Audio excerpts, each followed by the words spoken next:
부대찌개 하면 킹콩. 킹콩 부대찌개.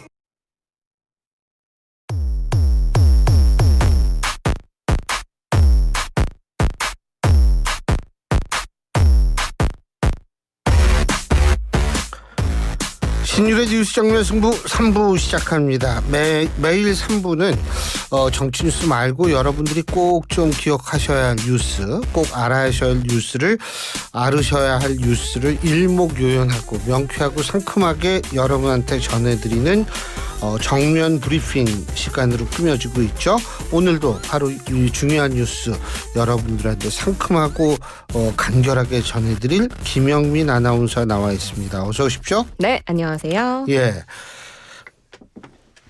오늘은 날씨가 추워요? 더워요? 오늘은 추워요. 그죠? 추워요. 춥더라고요. 나는 오늘 지하철 타고 오는데 덥던데. 지하철 이제는 실내가 확실히 좀 난방을 많이 하는 것 같아요. 본격적으로. 그래서 더운가? 약간 좀 더웠어요. 밖은 춥습니다. 그렇군요. 근데 밖에도 지금 별로 안 추운데 나 지금 나갔다 왔거든요. 아, 그래요? 네, 저 항상 의견이 흡연자라서, 엇갈리네요. 예, 그러니까 오늘은 내가 으실으실하지 않은 거야. 그렇구나. 예.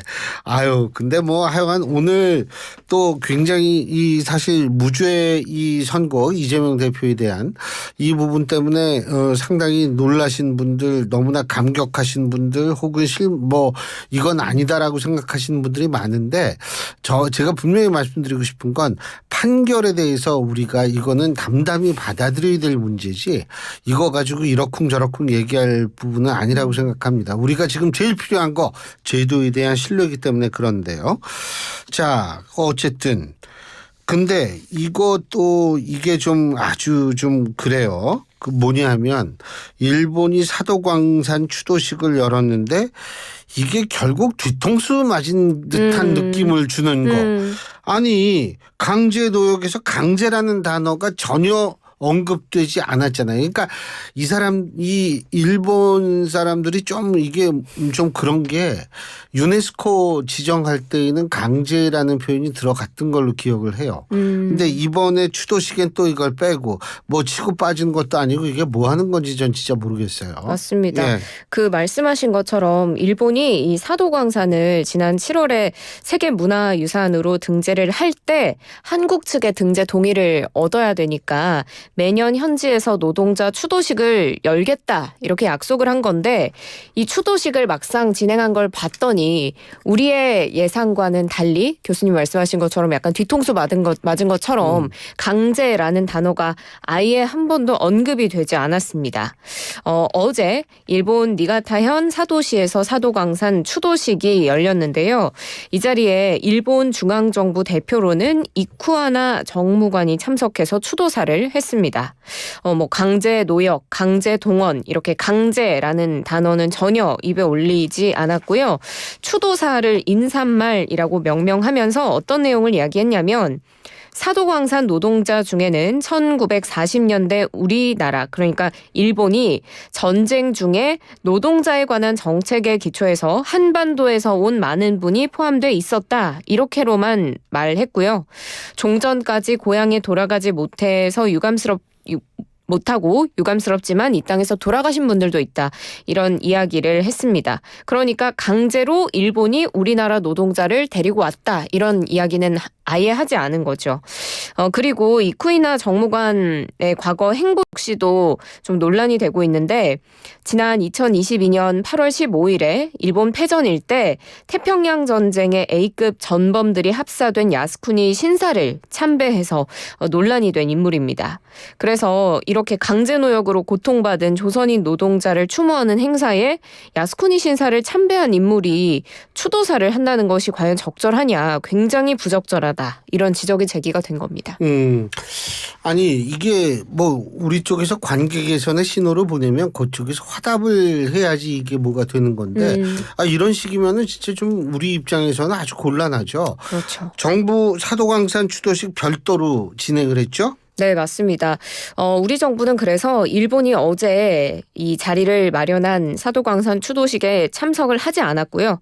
그리고 별도로 우리 정부는 사도광산에서 강제 노역한 조선인 노동자를 추모하는 자리를 가졌습니다. 왜냐하면 지금 이쿠이나 정무관의 야스쿠니 신사참배 이력 그리고 이 인사말로 명명한 추도사의 내용이 우리 정부가 생각한 행사의 취지에 부합하지 못한다라고 판단을 해서 불참 통보를 내렸고요. 그래서 우리 정부는 오늘 오전에 이 사도섬 사도광산 인근의 조선인 기숙사였던 제4상해료터에서 추도식 열었습니다. 외교부는 이렇게 우리나라만의 추도식에 대해서 과거사에 대해서 일본과 타협하지 않겠다라는 우리 정부의 확고한 의지의 표현이라고 설명했습니다. 그래서 매년 약속이 되온 추도식의 첫 추도식이 사실 의미가 퇴색이 되면서 반쪽 행사로 전락한 상황입니다. 일본 정부는 우리나라 정부의 추도식 불참에 유감을 표했는데 이게 누구한테 유감을 표해야 되는지 전 잘 모르겠어요. 그러게요.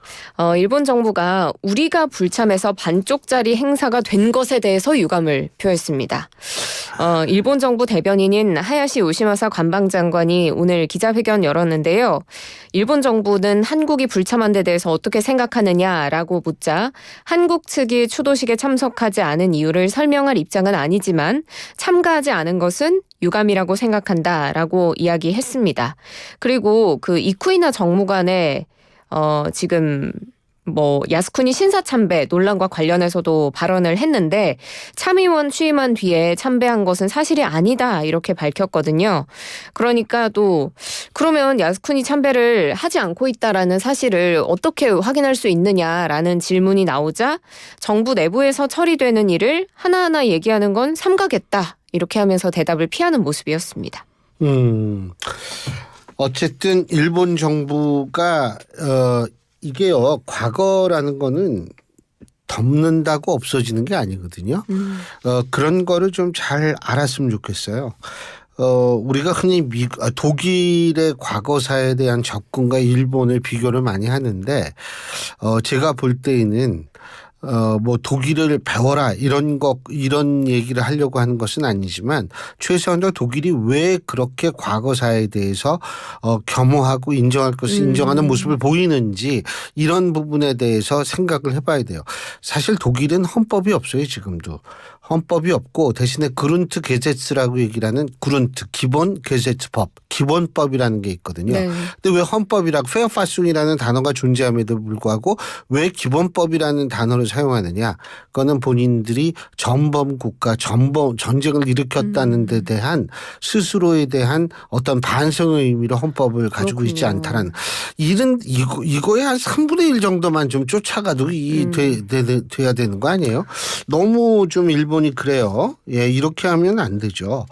자, 그리고 오늘 또 우리가 하도 이재명 대표에 대한 맞습니다. 재판만 신경 쓰다 보니까 그런데 오늘 그 구형이 내려졌네요. 이재용 삼성전자 회장에 대해서요. 네. 징역 5년에 벌금 5억이요? 네, 예. 네, 그렇습니다. 검찰이 이만큼의 형을 구형을 했는데 이제 항소심에 대한 구형이 내려졌죠. 검찰이 부당 합병 또 회계 부정 혐의로 기소된 이재용 삼성전자 회장 항소심에서 징역 5년 벌금 5억 원 선고해달라고 재판부에 요청했습니다. 서울고법 형사 13부 오늘 부정거래 행위 및 시세 조종 등 혐의로 기소된 이재용 회장 그리고 최지성 전 미래전략실장 포함해서 총 11명에 대한 결심 공판을 열었는데요. 이재명 대표 얘기 하도 많이 하다 보니까 그렇죠. 이재용 회장과 또 함께 그러고 보니까 끝자만 다르네. 그러니까요. 깜짝 놀랐네요. 이재용 회장과 함께 기소된 최지성 전 삼성 미래전략실장 그리고 김종중 전 전략팀장에 대해서도 각각 징역 4년 6월에 벌금 5억 원 그리고 장충기 전 미래전략실 실차장에 대해서는 징역 3년에 벌금 1억 원 구형했습니다. 지금 검찰은 삼성이 이재용 회장의 경영권 승계에 유리한 방향으로 삼성물산과 제일모직의 합병 작업을 실시했다라고 보고 있고요.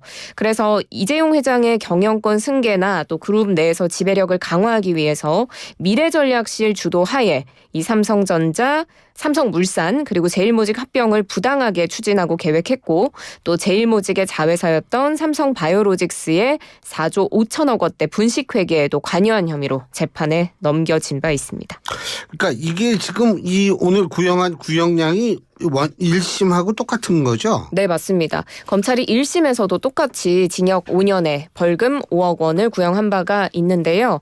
사실 앞서 1심 재판부는 이재용 회장에 대한 19개 혐의에 대해서 모두 무죄를 선고했습니다. 이번 항소심에서도 검찰이 같은 형을 구형하면서 이 사건이 그룹 총수의 승계를 위해서 자본시장의 근간을 훼손한 사건이라고 봤습니다.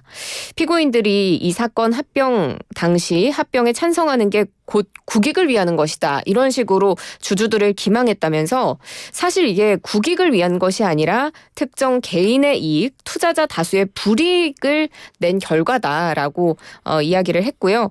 그래서 만약에 이 사건 피고인들에게 면죄부를 주게 되면 앞으로 지배주주들이 거리낌 없이 위법, 편법, 동원해서 자신의 이익에 부합하는 방향으로 회사를 합병할 것이 아니냐 이렇게 검찰은 주장을 했습니다.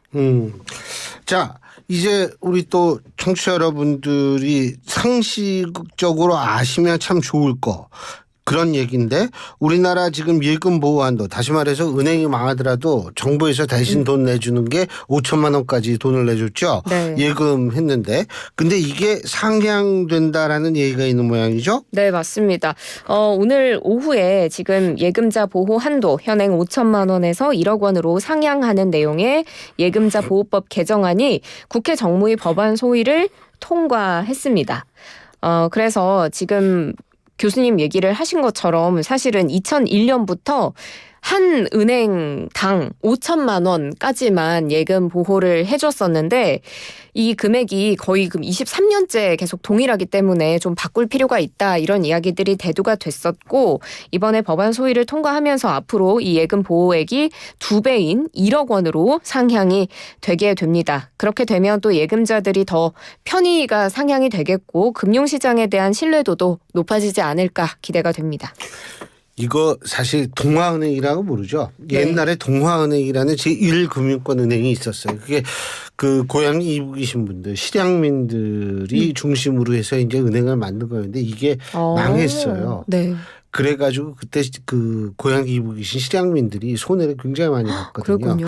그리고 그 이후에 이제 우리가 그 뭐죠? 제2금융권 은행도 좀 이렇게 망한 적이 있고 하기 때문에 이 5천만 원이야 1억이냐 이거 가지고 사람들이 얘기를 많이 하는데 근데 이게 올리는 시행 시기는 아직 언제부터 된다는 거예요? 이게? 네, 개정안의 시행 시점은 공포 후 1년 내 대통령령으로 정하는 날로 이제 대통령령으로 위임을 했습니다. 왜냐하면 당장에 이거를 딱 정하기보다는 시장의 상황에 좀 변동성이 많을 수 있기 때문에 그 상황을 봐가면서 이 시행 시점을 정하겠다라는 것으로 보이고요. 지금 현재도 예금자 보호 한도 올리기 위해서 국회에 제출된 법안이 8개나 되는데 이 8개 법안이 전부 다 시행 시기를 좀 다르게 보고 있습니다. 2개는 공포 후 즉시, 5개는 공포 후 6개월 경과하고 나서 또 1개는 공포 후 1년이 경과한 날 이렇게 시기를 정하고 있어서 사실 예금자 보호 한도를 상향하는 필요성에는 정치권 국회가 모두 공감하고는 있지만 이 구체적으로 언제로 할지에 대해서는 아직 좀 합의가 완벽하게 안 이루어져서 1년의 대통령령으로 정하게 될 것으로 보입니다. 근데 이게 뭐 문제가 있어요? 이렇게 올리면? 일단 우려되는 점이 있기는 한데요. 사실 은행권보다 그러니까 제1 은행 금융권으로 불리는 은행보다 제2금융권에서 더 많은 예금 금리를 제공할 수가 있잖아요. 그렇게 되면 자금이 제2금융권으로 쏠려버리는 현상이 나타날 수가 있어서 이제 예금자들이 그 1억 원이라는 더 많은 금액을 제2금융권으로 쏠려서 더 그쪽이 더 많아질 것이다. 이런 지금 우려가 있어서요.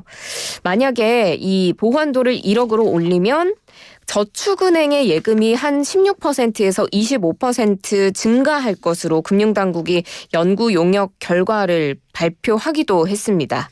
그래서 이동 자금 자체는 전체 은행 예금의 1% 수준으로 뭐 많지 않을 수는 있지만 예. 이 저축은행 안에서 과도한 수신 경쟁이 벌어질 수도 있어서 이 부분 좀 우려가 되고요. 그리고 이 1억 원으로 상향하는 것이 사실 금융권 예금자 중에 5천만 원 이하의 예금자 비율이 무려 98%래요.